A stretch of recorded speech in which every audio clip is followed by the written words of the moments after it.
Okay, so let's begin with an understanding of the different components of what Maariv is. When we're talking about davening, tefillah, so actually the tefillah that we speak about is the Shemona Esrei, is the Amidah. Maariv, besides that aspect of it having the Amidah, there are two other aspects that it has also. Okay?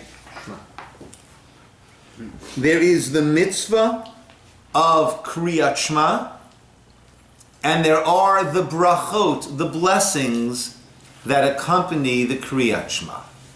Okay? Actually, in the Gemara, there is a machloket, there's a difference of opinion if how we configure those two components with the Shemona Esrei. We know that just like Shacharit, we say the Shema, we say the brachot before and after the Shema, and then we say the Shemona Esrei. So to Maariv, we say the Shema with the brachot before and after, and then the Shemona Esrei. That's one of the two opinions, the one that was adopted as our practice. But the other opinion is that the Shema sort of serves as the bookends. Therefore, in the morning we have Shema and its brachot and the Shemona Esrei. In the afternoon we have the Shemona Esrei first, and then the Shema and its brachot. Okay? There we have, that's a different opinion that we don't follow. Where that opinion does become relevant is whereas, let's say a person came in really late in the morning, and they're about to say Shemona Esrei, the person cannot say Shemona Esrei and then double back and say Shema and the brachot. One would have to daven by themselves as opposed to davening together with the tzibur. But by Maariv, if one comes in late and they're about to say Shemona Esrei, there one can say the Shemona Esrei with the tzibur and then double back and say the Shema with its brachos before and after. Yes, Steve? It just, I didn't know that for sure, but I was at a chasna, and they gathered to daven Maariv, and I wasn't aware of it. I came in, and they were just about to daven Shemona Esrei, and I davened Shemona Esrei with them, and then went back and did the Shema. You were sanctioned in doing that. But I didn't. You got lucky. You were right. Okay.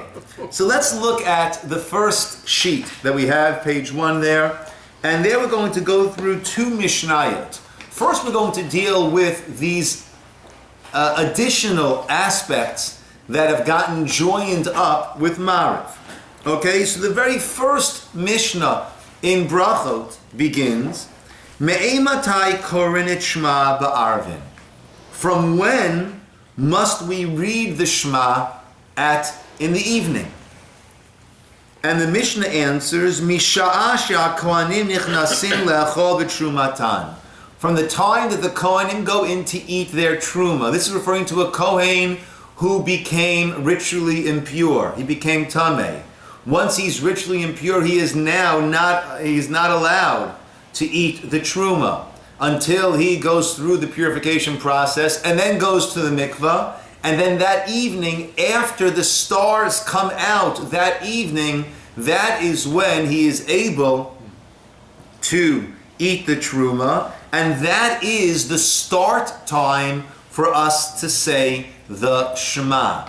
Okay, so therefore we, for example, who daven Maariv earlier than that, right? Actually, Friday night we'll discuss this a little bit, but we skirt the line between sunset, and if we say Mincha right before sunset and Maariv right after sunset, but we're not davening, we're not waiting for Maariv until the stars already come out.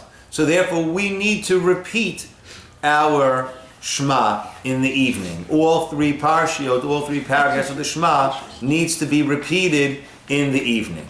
Okay? So we have... You need? Oh, we're good. So one of the components that was added to the Maariv is the Shema. And everyone agrees that's the start point. We have a three-way machloket in the Mishnah. We'll carry through the Mishnah a little further. Until when can one say the Shema?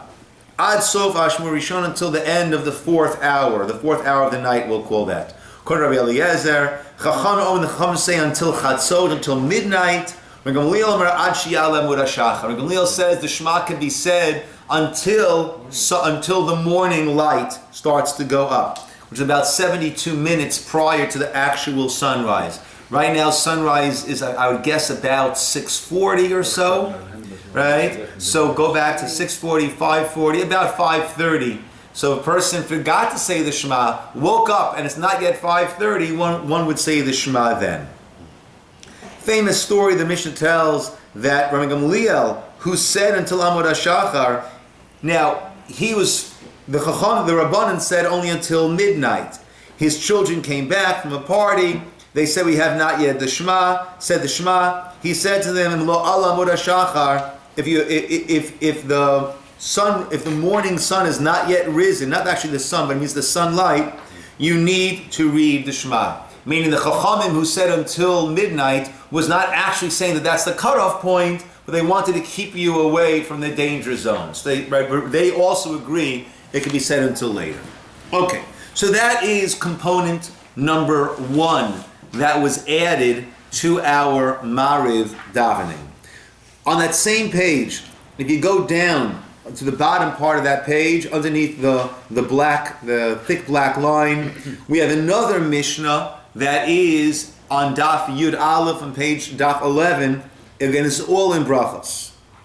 There, the Mishnah says, "B'shachar mevarech shtayim lefanea v'achat lachareha." At Shacharit, besides the Shema that we say in the morning, we say 2 brachot before the Shema and 1 bracha afterwards. Uva erev, and in the evening, mevarech shtayim lefaneha u'shtayim la'achareha. In the evening, by Maariv, we have 2 brachot prior to the Shema and 2 brachot after the Shema. Chutz La'aretz, there's a minhag to add in a long paragraph that our shul does not have the custom to do that, right? Which is like an additional bracha, but the outline of Maariv is 2 brachot before the Shema, 2 brachot after the Shema. So in addition to the Shmona Esrei, we have our Shema with the 2 brachot before and the 2 brachot afterwards. I should have highlighted it here, but the very top line, no big deal. Now on the second page, right, and we'll kick in with the English in just a few moments. We're going to start first in the Hebrew. The very top line, second to last word, is itmar, it was stated. And there we're going to go through, Ian, return the page, okay? The back side, Ian, page 2 now. Okay? Okay, so page 2, there we're going to be discussing our 3 tefillot that we have, our classic Maariv, Shacharit, Mincha. Where did that come from? So Itmar, it was stated, Rabbi Yosef Rechanina Amar Tefillot Avot Tiknum. The tefillot, again meaning the Shemona Esreis, were established by the patriarchs. Yeshua Levi Amar Tefillot Keneged Tamidim Tiknum. Now that's where the English kicks in. He says that the tefillot, the prayers, were instituted not by the Avot, but by the Anshe Knesset Hagdolo, the men of the Great Assembly. This was at a period of time when, in between the first and second temple, when the period of prophecy had come to an end. There were still some prophets then, and that's when they realized now is the time we have to seize this opportunity to make a proper tefillah, that as people's understanding of how to properly pray will become diminished over time, we will give them this vehicle through which they can pray, and that is Shemona Esrei. But they're the ones who established it, and when they set times for our davening to take place, they set these times corresponding to the Korban Tamid. The Korban Tamid means there was a morning, everyday sacrifice, and there was an afternoon, everyday sacrifice. How Maariv fits in, we'll soon see. Yashkem Abraham Baboker and Yitzchak. We're going to see those psukim in a moment. He's not going to argue that Avraham davened and Yitzchak davened and Yaakov davened. The question is, did they establish that for us, or did they daven? Right? David said Tehillim. He didn't establish that we need to say Tehillim. But I thought that the korbanot were at the times when. I mean, why did we choose to have a korban in the morning and one in the day? We didn't choose. The Torah told us to. We didn't choose. Hi, how are you? Right? We didn't choose to have the korbanot. The Torah chose. And Ashik Nes Agdola, when they established the tefillot, when they established set tefillot, not to say that we didn't daven before. It's not that the tefillot are there in place of the korbanot that we had. There was always tefillah. When they established set tefillot, they established set tefillot according to the timing of the korbanos. Tefillah we learn out from we said V'avartem b'chol levavchem. You should serve Hashem with all of your heart, right? What avoda? How do you serve God with your heart, right? My heart just keeps beating. How do I serve God with my heart? The Gemara says it's safe to say that is through tefillah. So according to the second opinion, granted the avot prayed. Everyone is obligated to pray. But the set tefillah that we have were established by Ashik Nes Agdola. We'll see a little further right now as we go further in the Gemara. The Gemara says, Tanya Kavasei, de Rabbi Yosef Chanina, Tanya Kavasei, de Rabbi Chanan, de Rishuv ben Levi. Here's the Braita that supports that view. There should be plenty of copies around. This gentleman, would you like lunch? We have pizza. Yeah, I'll get. Thank you. Learn first, and then I'll leave. Earn your food, huh? Yeah. Okay, so the Braita says, Avram tikein tefillah shacharit. Avram established the tefillah of shacharit. Shenem, as it says, V'yashkem Avram baboker. Avram arose early in the morning. Elam al asher amad sham. To the place where he had stood there. Now, amad sounds very much like, what do we call our Shemona Esrei? The Amidah. The Ein Amidah Ela Tefillah. This standing is a reference to nothing else but davening. Shenem, as it says, we see else v'yom afichas v'yipalel. Okay. So, Avram stood there, it means he davened there. And it says he got up early in the morning. So you see, Avram established which tefillah? Shacharit. Yitzchak, tikein tefillah mincha. Yitzchak established the tefillah of mincha. Shenem, as it says, v'yetzi Yitzchak al such basadeh. Yitzchak went out in order to speak, to converse in the field. Lift note, erev, towards the evening. Towards the evening is what time of day? Afternoon. Ve'ein sicha, and this conversing that took place is nothing in this case, ela rather, nothing but tefillah, prayer. Shenemar, tefillah aniki atov Hashem lishpov sicho. Yaakov tikein tefillat arvit. And Yaakov established the tefillah of Maariv. Shenem, as it says, Vayifka b'makom vayalen sham. He encountered the place and he slept there. If he's sleeping there, and he's not a teenager, so therefore what time of day is this? Right? This is nighttime. Now, Vayifka, and he encountered ein pigia ela tefillah. Pigia, encountering, is a reference for tefillah, for prayer.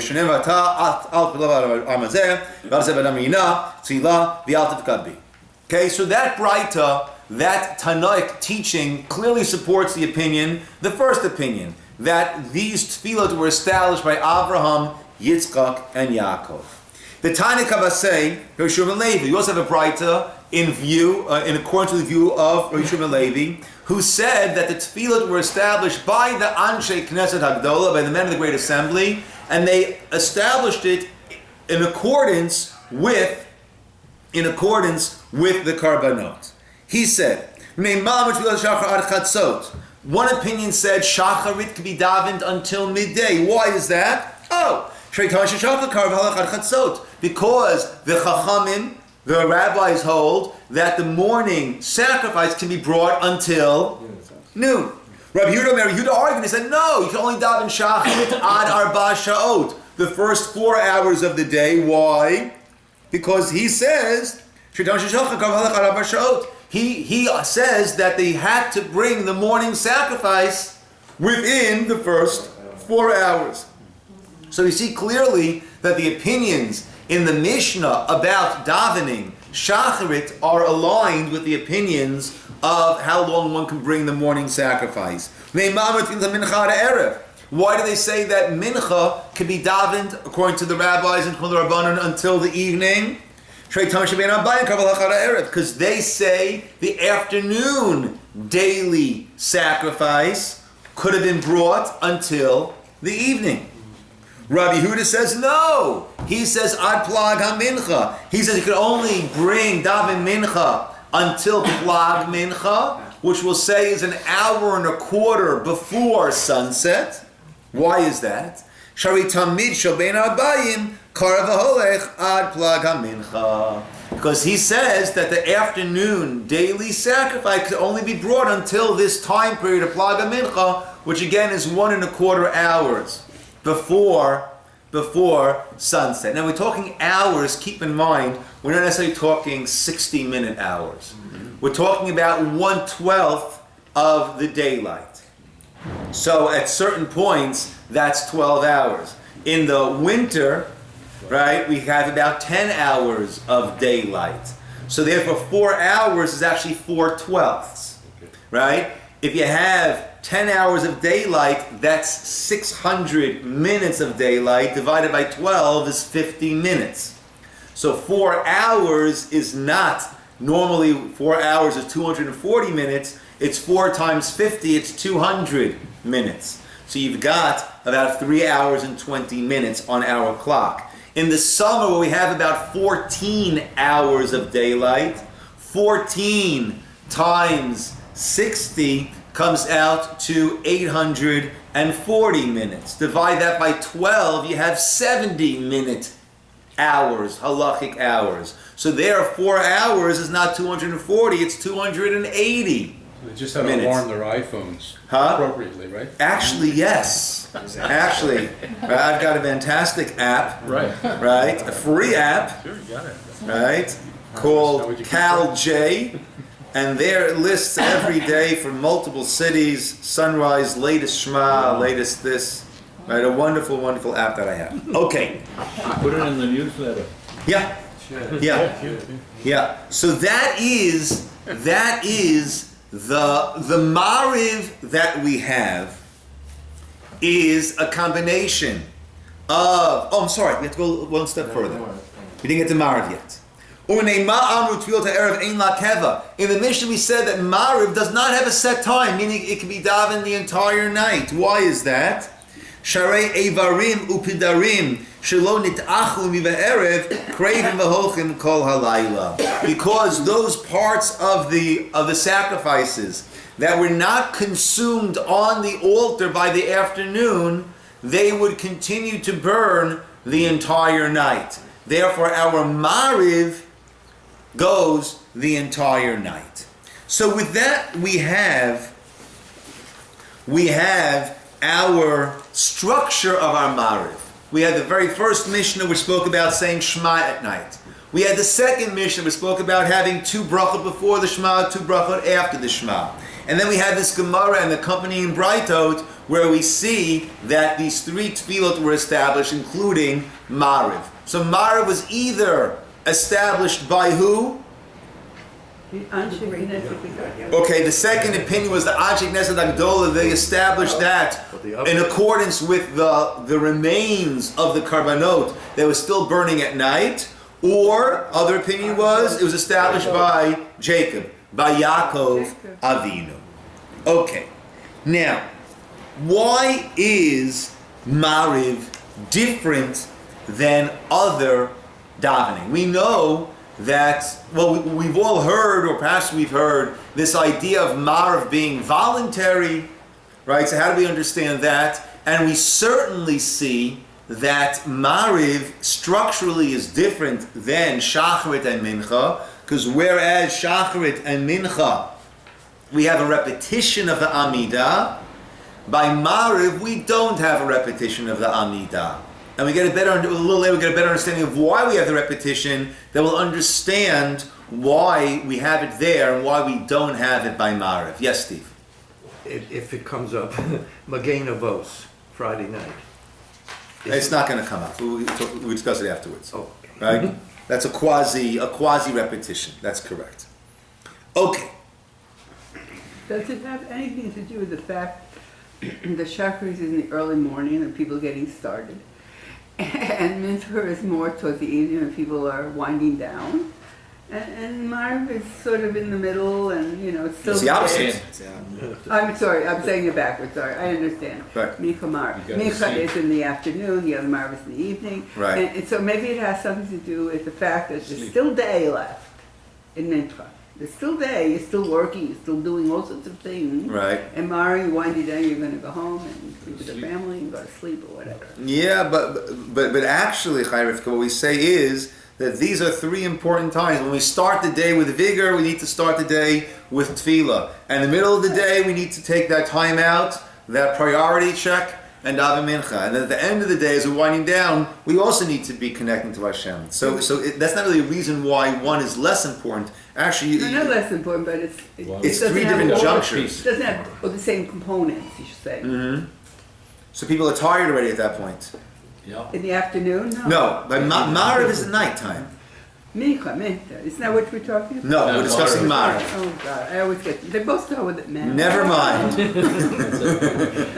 What's all this talk about? No, I'm kidding. So this is a good Oh thought. gosh, I always get it mixed up. Okay. I always have to say Mincha Maariv to get them straight. Okay. Because I always get it mixed up. Okay, so in order to understand why Maariv is different, we need to understand a little bit of the background. And there's a very famous story that the Gemara tells that we're going to go through now. And this story is actually alluded to in our Haggadah that we say at the Seder, the Pesach Seder, every year. So we mention Rabbi Elazar ben Azariah, who says, I'm like 70 years old. Actually, he was very young. He was 18, right? But he looked like he was 70 years old. And we'll see in the Gemara that right, for us, that's a nightmare, right? For an 18-year-old to go to sleep and wake up looking like a 70-year-old. For him, that was actually a bracha. That was a blessing. But we'll come to that soon. Was it But more than just his hair turned white? Did his facial features change too? I don't know. The Gemara speaks about there were 18 rows of white hair. I don't know if it mentions that his facial features. It doesn't mention that his facial features aged. But let's see what the story was over there. And I'm drawing from Rabbi Kaganoff, who puts together wonderful halachic topics and brings things together. Okay, so first of all, before we understand this, before we come to this story where Rabbi Gamliel sounds a bit like the villain, we need to understand a historical perspective of where we were at the time and why Rabbi Gamliel was in fact very, very heavy-handed. This event that we're going to read about now on page 3 of your notes took place shortly after the Churban Beit HaMikdash, the destruction of the Beit HaMikdash. Now, the Sanhedrin used to be there at the Beit HaMikdash, and that was the unquestioned authority of Jewish rule. To the point that if a person would go there and seek their wisdom and seek a ruling, and they would go against their ruling, that was punishable by death. That was the absolute authority that everyone needed to follow. However, after the destruction, that was reestablished. They evacuated Yerushalayim and was reestablished in Yavne. So now, the central point of Torah life had been destroyed. And now, the question was, would we remain a unified, Jewish, organized community, or would we splinter out into these many, many different groups? And it was into that setting that Rabbi Gamliel was the Nasi, was the leader. So when we see him being heavy-handed, we need to understand it in that context. That had he been too weak, we'll see, then that could have caused the disintegration of Judaism based on Torah teachings as we know it. But the famous story is as follows. The very top line there on the third page was the Brachot Chav Zayin Amibet, the top of the first line after the period. Tanur Rabbanan Maaseh, it happened. B'talmid echad, with one student, a specific student, who many say was Rav Shimon Bar Yochai, none other than the great Rav Shimon Bar Yochai. Shabbat Rabbi Yeshua, he came before Rabbi Yeshua. Amalei, he said to him, Tfilat Arvit, Rishut, O Chova. Is Tfilat Arvit, is that Maariv, in other words? Is that Rishut, O Chova? Is that a voluntary thing that we do? Or is that an absolute obligation, obligatory, like Shacharit and Mincha, like the morning and afternoon prayers are?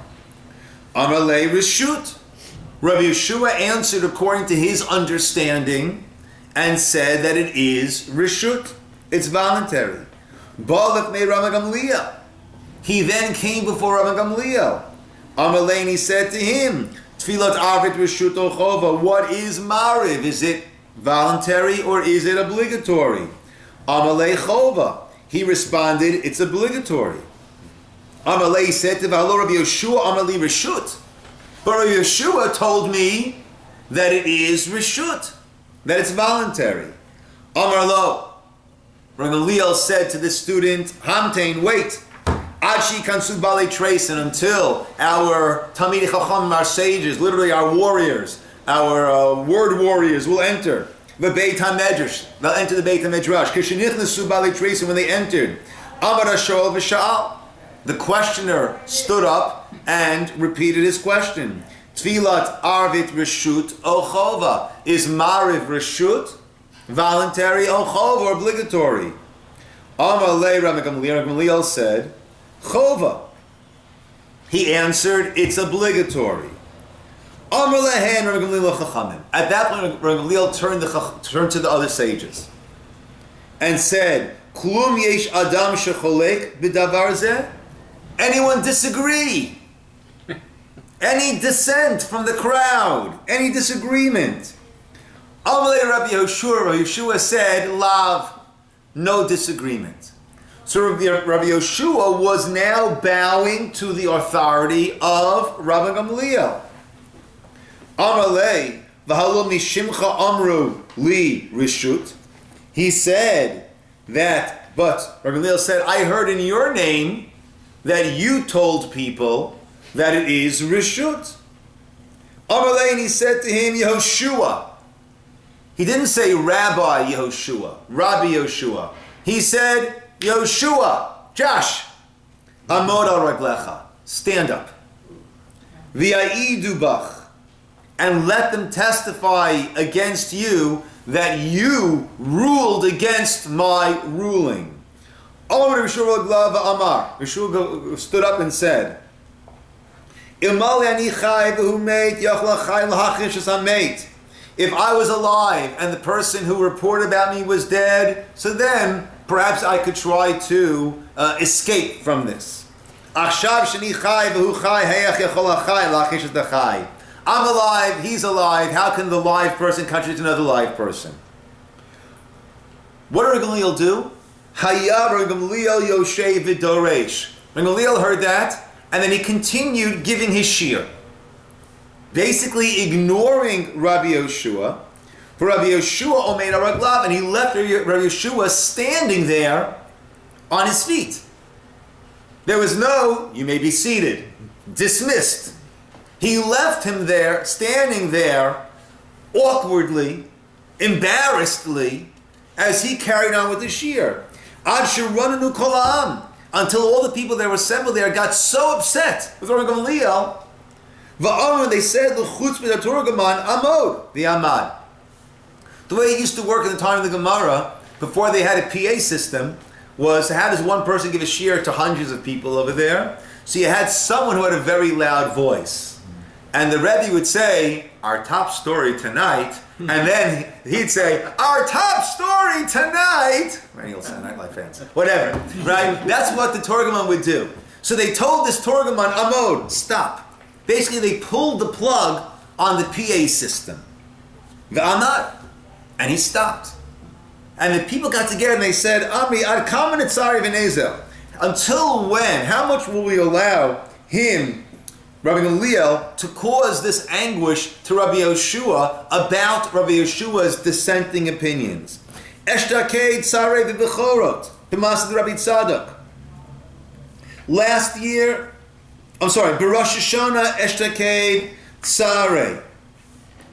Right? Last year when it came to Rosh Hashanah, they had differing opinions on when Yom Kippur was, and Rabbi Gamliel said, Rabbi Yeshua, I want you to come to me on the day that you say is Yom Kippur, I say it's not Yom Kippur, come to me with your wallet. Right? To show clearly that it's not Yom Kippur. They had another debate, disagreement when it came to a Bechor, the firstborn animal, and a blemish, which will render it permitted to a non-Kohen. There also they clashed. Hachanami, sorry. And now also he's causing this anguish. Ta the Navre, come, let us remove him. And in the end, they removed Rabbi Gamliel from his post. They appointed Elazar ben Azariah, who was concerned that he's only 18 years old, he wouldn't command the necessary respect. And a miracle happened that he turned all white. In the end, they reinstated Rabbi Gamliel on a partial basis. He was there every 2 weeks. Elazar ben Azariah was there every third week. So therefore, Rabbi Gamliel is not the villain here, right? He needed to maintain the integrity of this Sanhedrin, of this central unified voice. But what they took issue with was that it was a little bit too rough around the edges. But what we see over here is that there seems the debate over here is Maariv chova? Is it obligatory or is it reshut? So right off the bat over here we see that it's not so simple when it comes to Maariv. Now the Gemara's conclusion is not like Rabbi Gamliel was forcing onto Rabbi Yoshua, saying that it's chova. The Gemara's conclusion actually is that it is reshut, that it's voluntary. So the Gemara's conclusion is that Maariv is reshut, which we're loosely translating as voluntary. However, let's learn another piece of Gemara, and I want you to ask me a question from this Gemara. Okay? It's the very last page. We have it in English in the box. And the arrow over here, we'll see the Tosfot soon, but the arrow over here tells us, brings the Gemara over here. Am Rabbi Yochanan, Ta'a v'lo itpalel arvit. If a person made a mistake and didn't daven Maariv, what does he do? Mitpalel b'shacharit shtayim. I'm sorry? No. No, it says mincha. Oh, I'm sorry. I didn't. Okay. I'm sorry. Yeah, everyone has to come to me in Hebrew, not in English. I apologize. I mistakenly only copied the English of the latter part, not the first part. Okay. I'm sorry. Okay. The Gemara, Rabbi Yochanan says, listen to this carefully. If a person made a mistake and didn't daven Maariv, what does he do? Mitpalel b'shacharit shtayim. He'll daven shacharit twice. He'll daven 2 Shmona Esreis the next morning at shacharit to make up for the mincha that he missed. Shacharit. You said it wasn't compulsory, which is Bingo. Right? Bingo. If it's not compulsory Why would you have to do and you missed it, what do you say? Better luck next time. Right? You're not going to talk about making it up. Let's go a little further. Excellent. Bingo. Shacharit. If you miss shacharit, what do you do? Mitpal b'mincha shtayim. You'll daven mincha twice.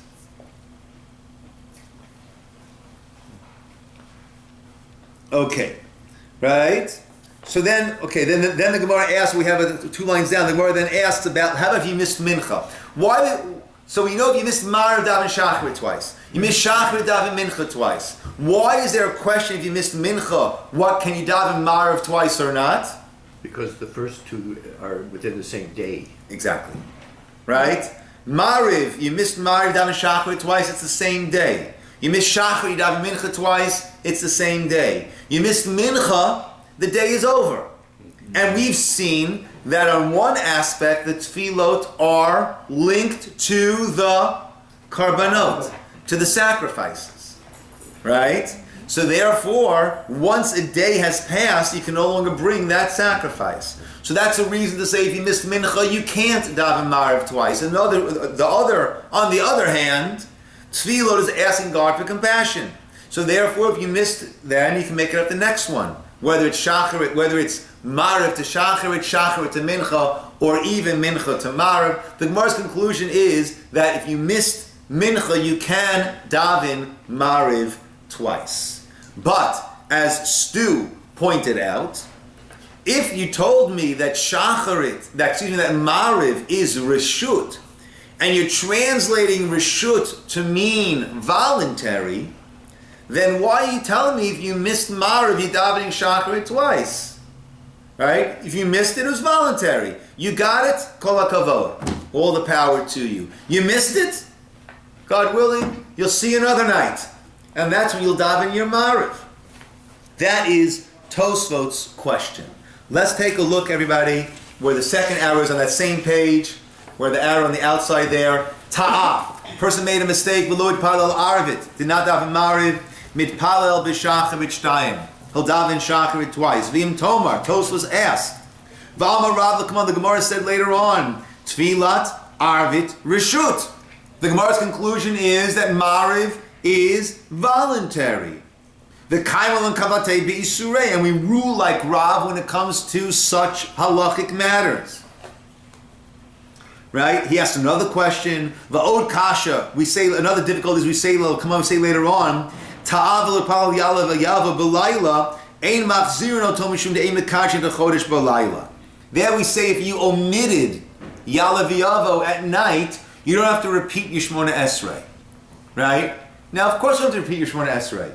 You missed it. You missed. V'lamalei high time. I tell you to feel davar reshut. You did it wrong. You did it wrong. Finished. Why should you go ahead and repeat it?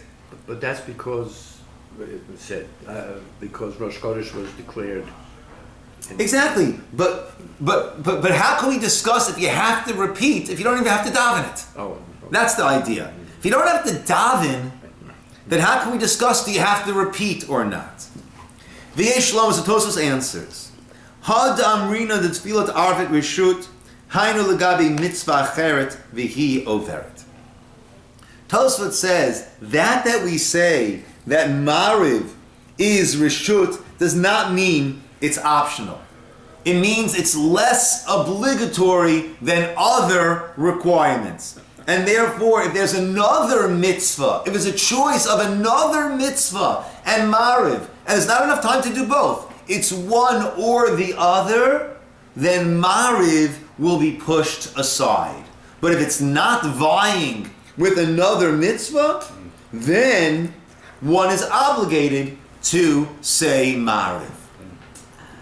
But then Kriya Shema at night is a deraisa. We're talking about the Shmona Esrei now. That's what we said before. Okay, well, Right? So if I missed Maariv, I have a Torah obligation to say the Shema. We're talking about davening Maariv. That's the Shemona Esrei, really. That's the Maariv. That's why I broke it up beforehand. There's the Torah obligation of Shema at night. There's the rabbinic brachot before and after. And then there is the Anshe Nisagdola establishing, or Yaakov establishing Maariv. Yes? So you're called away to this other mitzvah. Someone's ill, and you're doing the evening to night caretaking or something. So if you can't get away in order to daven Maariv, well, that's a far-fetched one because probably while they're sleeping. But I'm just giving an example. But then at a certain point, you would quickly still say the Shema. Correct. That is the Tosfot approach to this question that Stu asked beautifully. Tosfot's question. The Rif, another one of the Rishonim, one of the commentaries who brings out the halacha, he has a different answer, and he says, no, Maariv is technically not obligatory. However, once we have decided to accept it upon ourselves as a chova, as an obligation, so now we've accepted it upon ourselves as such, and therefore we treat it as an obligation. And therefore, if you missed Maariv, what do? You've got to make it up. Because even though in its essence it's not a chova, it's a rishus, once we have accepted it upon ourselves as this is what we do, this is our we accept it almost as a chova, therefore you've got to make it up. Is it the same ruling as women? Like if you've done it for Excellent. 4 days in a row, then it's Okay. it is chova? Now, how will it be for a woman now? No, I'm just saying, Right? is that Similar, how it yes. becomes taken up on? Yes. Is there a prescription of how when it becomes? Certainly the Jewish world has taken it upon themselves. Oh, okay. Now, how about a woman davening Maariv? So that might line up according to these two opinions of the Tosfot and according to the Rif. Meaning, according to Tosfot, Maariv is the same thing as Shacharit and Mincha. So if a woman is supposed to daven Shacharit and Mincha, the woman should also be davening Maariv. Okay? Because Maariv is obligatory. According to the Rif, that Maariv is not obligatory, and it was assumed, taken on as obligatory, women certainly never took it on as being obligatory. And therefore a woman would be exempted from saying Maariv. Now, before we finish, let's double back for a moment. Now, we said that the first or the second Gemara that we did, the second page that we did, had the two opinions of how the tefillot came around. So why should Maariv be different than the others? Why should Maariv? Now, I understand if it's based on the karbanot. If it's based on the sacrifices, I see already that Maariv is different. Because Shacharit is aligned, Tefillat Shacharit is aligned with the Karban Tamid Shel Shachar, the daily morning sacrifice that was brought every single day, weekday, Shabbos, Yom Kippur, Rosh Hashanah, Sholosh Regalim, every single day that was brought. Therefore, Shacharit is an absolute obligation. Mincha is aligned with the afternoon, the Tam Shebein Arbayim, the afternoon, daily, no exceptions, sacrifice. So Mincha is a bona fide obligation. What did we say that Maariv corresponds to? What was Maariv aligned with? The leftover parts of the other sacrifices that would be burned at night. If there were leftovers, they would be burned at night. If there were no leftovers, it would not be burned at night. It was not a specific Maariv evening service. It was almost catch up on the previous. Therefore, we can understand that that would be less of an obligation. But what do we have against Yaakov? What did poor Jacob do? Nothing. Avram's tefillah, his shacharit, that's ironclad. Yitzchak's mincha is ironclad. And poor Yaakov, his Maariv, according to the Rif, you weren't obligated. According to the Tosfot, you are obligated, but it'll be pushed aside. Why is his being pushed aside? So the Pnei Yehoshua gives an answer for that. The pasuk that we had was that Yaakov went ahead and davened Ki v'hashemesh. Actually, the pasuk, we didn't quote that, right? But leading up to the pasuk that we quoted over here in the Gemara, it said the sun had suddenly set, which meant, Pnei Yehoshua says, that Yaakov had not intended to daven so late in the day. The sun suddenly set, so he had no choice but to daven after nightfall. But it wasn't an Avram who was getting up in the morning in order to pray. It wasn't Yitzchak who's going out in the afternoon to the field in order to converse, in order to pray. It wasn't Avram who went there to stand to the Amidah. Yaakov, that's not what he went out to do. Circumstances, there was a rapid sunset, right? Miraculous, whoever will understand it over there. And therefore, that is what pushed him into davening at night. Okay, so that would be, the Pnei Yehoshua says, the reason why Yaakov's Maariv does not have the same halachic standing. With this we can understand why Maariv is different, that we don't have the repetition of the Maariv as part of our davening. Shacharit, we say the Shemona Esrei, and then the Chazan repeats. Mincha, we say the Shemona Esrei, the Chazan repeats. Maariv, we say the Shemona Esrei, there is no repetition. Why is there repetition? So, In general, why is there repetition? so that people who can't read or who Good. don't So have those the who tools- can't fulfill their obligation on their own can fulfill it along with the Chazan. In other words, we want to go all out to make sure that everyone can fulfill their obligation, their chiyuv. So therefore, by shacharit, where there's an absolute chiyuv, we have to go all out to make sure that everyone can fulfill it. By mincha absolute chiyuv, we go all out.